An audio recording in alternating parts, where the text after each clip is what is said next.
Pernah kepikiran gak sih kenapa ya ada sales yang kayaknya bisa jual apa aja, sementara yang lain susah payah? Jawabannya itu bukan di produknya, tapi di sesuatu yang jauh lebih mendasar, arsitektur kepercayaan. Hari ini kita bakal bongkar sama-sama cetak birunya. Oke, kita mulai dari satu hukum yang mutlak, yang nggak bisa ditawar-tawar lagi dalam bisnis. Tanpa kepercayaan, nggak akan ada penjualan. Anggap aja ini kayak hukum gravitasi. Anda nggak bisa melawannya. Anda boleh punya produk paling canggih, harga paling bersaing, tapi kalau calon pembeli nggak percaya sama Anda, ya Anda cuma ngomong sendiri. Nah, disinilah banyak yang salah kaprah. Mereka pikir kepercayaan itu cuma soal produknya bagus atau enggak. Padahal ini tuh kayak kursi berkaki 3. Prospek harus percaya sama perusahaan Anda, percaya sama produknya, dan yang paling penting percaya sama Anda sebagai orangnya. Kalau satu aja kakinya goyang, seluruh kesepakatan bisa ambruk seketika. Oke, langkah pertama, kesan pertama. Ini adalah momen yang super krusial di mana persepsi orang tentang Anda itu dibentuk. Seringnya, bahkan sebelum Anda sempat ngomong sepatah kata pun. Ini bukan sekedar basa-basi loh, ini adalah fondasi awal di mana seluruh interaksi bakal dibangun. Kalau kita lihat sekilas, ini kayaknya checklist biasa aja, ya kan? Tapi jangan salah, setiap poin di sini, mulai dari cara Anda berpakaian sampai siapa yang Anda kenal, itu adalah pemicu psikologis yang kuat banget.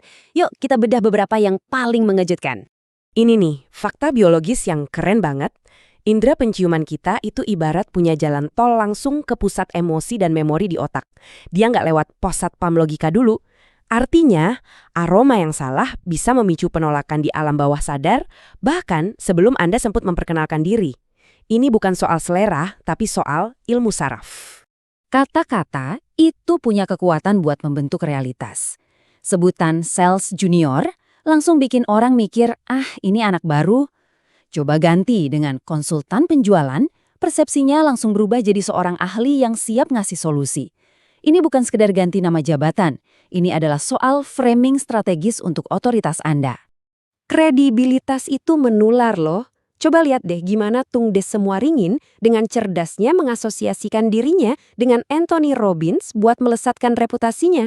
Coba pikirin deh, siapa atau brand terpercaya apa di industri Anda yang bisa minjemin sedikit kredibilitasnya ke Anda? Kesan pertama yang kuat itu ibaratnya udah membukakan pintu. Tapi buat bisa benar-benar masuk, Anda perlu membangun sebuah jembatan. Nah, disinilah kita pindah dari persepsi ke koneksi personal yang tulus. Secara psikologis, kita itu punya kecenderungan kuat untuk lebih gampang percaya sama orang yang mirip sama kita. Jadi, tugas Anda sekarang adalah jadi semacam detektif kesamaan. Dengerin baik-baik, cari petunjuk. Bisa jadi alma mater yang sama, hobi yang serupa, atau bahkan sama-sama ngeluhin macet. Itulah titik masuk Anda. Nah, salah satu cara paling canggih buat menciptakan rasa mirip ini adalah dengan berbicara pakai bahasa mereka. Secara umum ada 3 frekuensi komunikasi.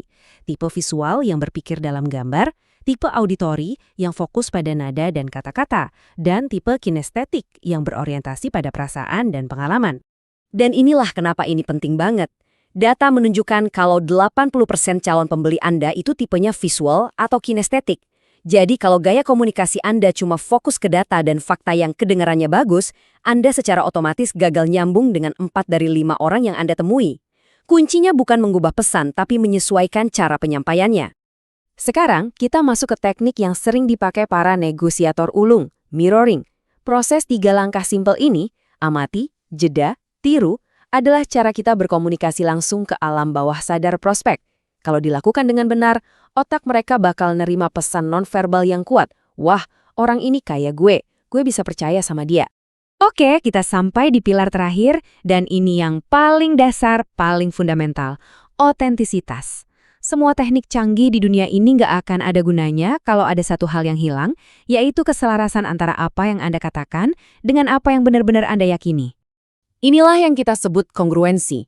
Di satu sisi, kita lihat orang yang nggak nyambung. Mulutnya bilang ini bagus, tapi badannya teriak ragu. Di sisi lain, ada keselarasan total. Kata, nada, dan bahasa tubuhnya jadi satu kesatuan pesan yang kuat. Prospek itu bukan cuma dengerin keyakinan Anda, mereka bisa merasakannya. Pada akhirnya, intinya cuma satu. Orang itu nggak percaya sama apa yang Anda katakan.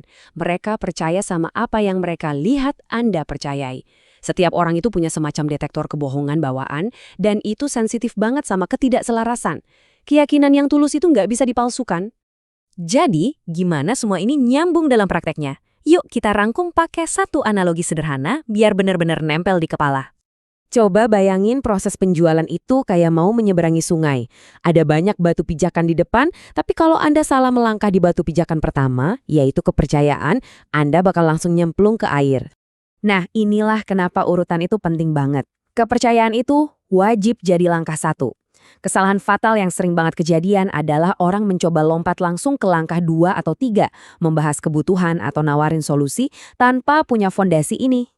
Mereka nggak sadar kalau dari awal aja mereka udah tenggelam. Jadi, setelah kita bedah semuanya, pertanyaannya sekarang kembali ke Anda.